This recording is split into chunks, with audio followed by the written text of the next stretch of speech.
అందరికీ నమస్కారం. Welcome to my channel. రాష్ట్ర వ్యాప్తంగా 50 సంవత్సరాల పెన్షన్ కోసం ఎదురు చూస్తున్న వాళ్ళందరికీ ఒక భారీ శుభవార్త అయితే అందించిందండి కూటమి ప్రభుత్వం. 50 సంవత్సరాలకే పెన్షన్ ఇస్తాము అని చెప్పేసి కూటమి ప్రభుత్వం అధికారంలోకి రాకముందు మేనిఫెస్టోలో ప్రకటించడం జరిగింది. అయితే ఇది కేవలం బీసీలకు మాత్రమే ఇస్తాము అని అయితే చెప్పడం జరిగింది. ఇప్పుడు ఈ 50 సంవత్సరాల పెన్షన్ ఇవ్వడం కోసం ప్రభుత్వం అన్ని రకాలుగా సన్నద్ధమైందనమాట. 50 సంవత్సరాల పెన్షన్తో పాటు మిగిలిన 28 కేటగిరీలకు పెన్షన్లు ఇవ్వడానికి ప్రభుత్వం నిర్ణయం అయితే తీసుకోవడం జరిగింది. 28 కేటగిరీలో ముఖ్యంగా వితంతు పెన్షను, చేతి వృత్తుల వారి పెన్షను, ఒంటరి మహిళా పెన్షను, దివ్యాంగ పెన్షను, ట్రాన్స్జెండర్ల పెన్షను, ఇలా మొత్తం 28 రకాల పెన్షన్లకు గ్రీన్ సిగ్నల్ ఇస్తూ కూటమి ప్రభుత్వం నిర్ణయం అయితే తీసుకోవడం జరిగిందనమాట. పెన్షన్ల పంపిణీలో విప్లవాత్మకమైన మార్పులు తీసుకొచ్చిన కూటమి ప్రభుత్వం ఒక జిల్లా నుంచి ఒక జిల్లాకు పెన్షన్లను ట్రాన్స్ఫర్ చేసుకునే అవకాశాన్ని కూడా కల్పించింది. అంతేకాకుండా 3 నెలలకు ఒకసారి పెన్షన్ తీసుకునే అవకాశాన్ని కూడా కల్పించడం జరిగింది. స్పౌస్ పెన్షన్లను ప్రతి నెల అందించడం జరుగుతోంది. భారీ ఎత్తున పెన్షన్లను పెంచడం జరిగింది. ఇలా పెన్షన్లలో పెను మార్పులు అయితే తీసుకురావడం జరిగింది. ఇప్పుడు 15 లక్షల కొత్త పెన్షన్లకు అప్లికేషన్ల స్వీకరణ అయితే చేపట్టబోతోందండి కూటమి ప్రభుత్వం. ఈ 15 లక్షల మంది ఎప్పుడెప్పుడు పెన్షన్ అప్లికేషన్లు వేద్దామా అని అయితే ఎదురు చూడడం జరుగుతోంది. అయితే ఆ డేట్ అయితే ఫిక్స్ చేయడం జరిగిందనమాట. అయితే ఎప్పటి నుంచి పెన్షన్లకు అప్లికేషన్ల స్వీకరణ ఉంటుంది, అలాగే ఏ డాక్యుమెంట్స్ని సబ్మిట్ చేయాలి, అర్హతలు ఏంటి, దీనికి సంబంధించిన పూర్తి వివరాలు ఏంటో మనం ఈ వీడియోలో అయితే చూసేద్దామండి. మీరు ఇంతవరకు నా ఛానల్ను సబ్స్క్రైబ్ చేసుకున్నట్టయితే దయచేసి సబ్స్క్రైబ్ బటన్ పైన క్లిక్ చేసి గంట సింబల్ పైన ప్రెస్ చేసి ఆల్ పైన క్లిక్ చేయండి. దీనివల్ల నేను చేసే ప్రతి వీడియో యొక్క నోటిఫికేషన్ మీకు అందుతుంది. ఏపీ ప్రభుత్వ పథకాలకు సంబంధించిన ఏ సమాచారాన్ని మీరు మిస్ అవ్వకుండా ఉంటారు. లైక్ చేయండి, షేర్ చేయండి, వీడియోని ఎక్కడా స్కిప్ చేయకండి, చివరి వరకు చూడండి. దీనివల్ల ఇంపార్టెంట్ పాయింట్స్ మిస్ అవ్వకుండా ఉంటారు. ఇక ఆలస్యం చేయకుండా వీడియోలోకి అయితే వెళ్ళిపోదాం. రాష్ట్ర వ్యాప్తంగా 50 సంవత్సరాల పెన్షను అప్లికేషన్ల స్వీకరణ అయితే చేపట్టబోతోంది కూటమి ప్రభుత్వం. ఈ నెల అంటే జూలై నెల 10వ తేదీ పైన ఈ అప్లికేషన్ల స్వీకరణ అయితే ఉండబోతోందన్నమాట. కేవలం 50 సంవత్సరాల పెన్షన్కే కాకుండా మిగిలిన అన్ని కేటగిరీలకు పెన్షన్లకు అప్లికేషన్ల స్వీకరణ అయితే చేపట్టబోతోంది. ముఖ్యంగా వితంతు పెన్షన్లకు, అంటే భర్త చనిపోయినట్టయితే భార్యకి ఇచ్చే పెన్షన్ ఏదైతే ఉంటుందో దాన్ని వితంతు పెన్షన్ అంటారు. ఆ వితంతు పెన్షన్లకు గ్రీన్ సిగ్నల్ ఇవ్వబోతోందన్నమాట ముందుగా. అయితే ఇప్పటికే స్పౌస్ పెన్షన్లు అయితే అందిస్తోంది కూటమి ప్రభుత్వం. భర్త పెన్షన్ తీసుకుంటూ చనిపోయినట్టయితే భర్త యొక్క పెన్షన్ను భార్యకు ట్రాన్స్ఫర్ చేస్తారు. దీన్నే స్పౌస్ పెన్షన్లు అంటారు.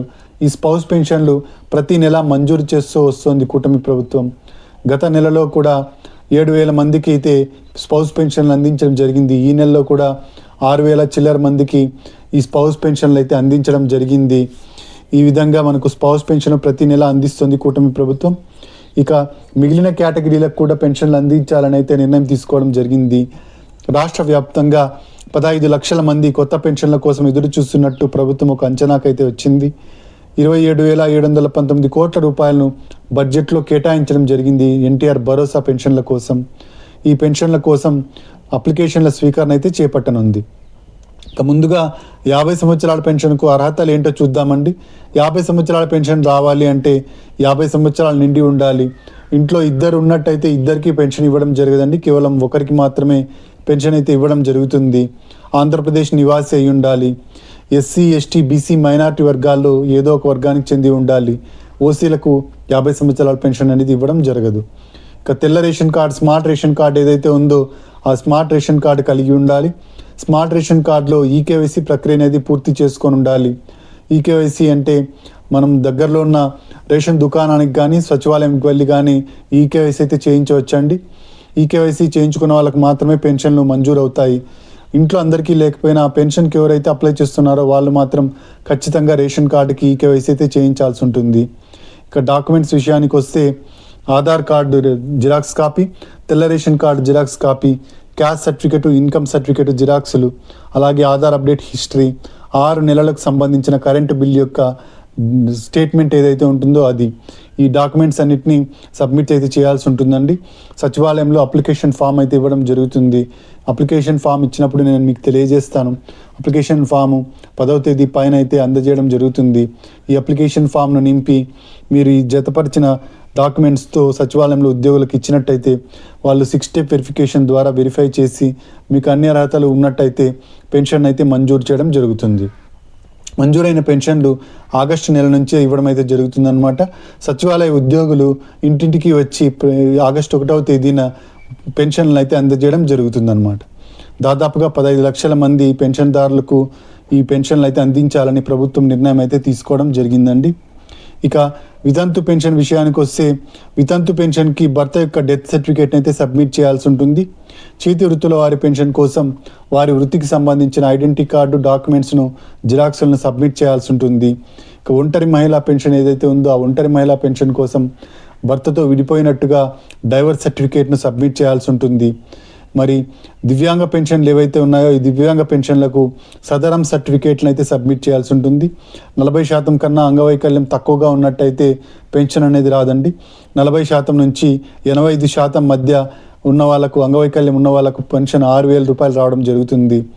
85% నుంచి 100% మధ్య ఉండి, మంచానికే పరిమితమై ఉండి, దీర్ఘకాలిక వ్యాధిగ్రస్తులై ఉండి, వీల్ చైర్కే పరిమితమైన వాళ్లకు 10,000 రూపాయల పెన్షను, 15,000 రూపాయల పెన్షన్ అందించడం జరుగుతుంది. దీనికోసం మెడికల్ సర్టిఫికేట్లను అయితే సబ్మిట్ చేయాల్సి ఉంటుంది.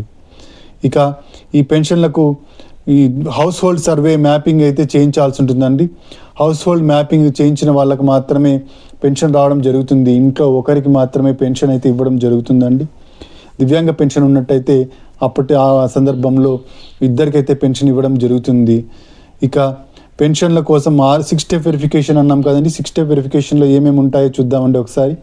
6 స్టెప్ వెరిఫికేషన్లో ఆదాయం వచ్చేసి గ్రామీణ ప్రాంతాల్లో 10,000 కన్నా తక్కువ ఉండాలి, పట్టణ ప్రాంతాల్లో 12,000 కన్నా తక్కువ ఉండాలి. నెలకు కరెంటు బిల్లు 300 యూనిట్ల కన్నా తక్కువ రావాలి. సరాసరి తీసుకోవడం జరుగుతుందండి. ఈ సరాసరిలో నెలకు 300 యూనిట్ కన్నా తక్కువ రావాలి. నెక్స్ట్, ఇంట్లో ఎవరికి కార్ అనేది ఉండకూడదు. మీ రేషన్ కార్డులో ఉన్న వాళ్ళు ఎవరికి కార్ ఉండకూడదు. ఇంట్లో గవర్నమెంట్ ఉద్యోగస్తులు ఎవరు ఉండకూడదు. కేంద్ర రాష్ట్ర ప్రభుత్వ ఉద్యోగులు ఎవరు ఉండకూడదు అనమాట. ఇక భూమి వచ్చేసి 3 ఎకరాల మాగాని అంతకన్నా తక్కువే ఉండాలి కానీ ఎక్కువ ఉండకూడదు. మెట్ వచ్చేసి 10 ఎకరాల కన్నా లోపు ఉండాలి కానీ తక్కువే ఉండాలి కానీ ఎక్కువైతే ఉండకూడదు. ఇక పట్టణ ప్రాంతాల్లో భూమి 1000 చదరపు అడుగుల కన్నా తక్కువే ఉండాలి కానీ ఎక్కువ ఉండకూడదు.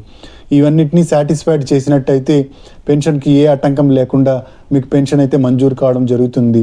పెన్షన్ అప్లికేషన్ మనకు 10వ తేదీ పైన అయితే ఇవ్వడం జరుగుతుంది. నేను మీకు అప్లికేషన్ ఇచ్చినప్పుడు అయితే తెలియజేస్తానండి. 10వ తేదీ పైన అప్లికేషన్ ఇచ్చినట్టయితే, అన్ని అర్హతలు ఉన్నట్టయితే మీకు ఈ ఆఫీసర్స్ దాన్ని చెక్ చేయడం జరుగుతుంది. అన్ని అర్హతలు ఉన్నట్టయితే ఆగస్టు నెల నుంచి మీకు పెన్షన్ అనేది రావడం జరుగుతుంది.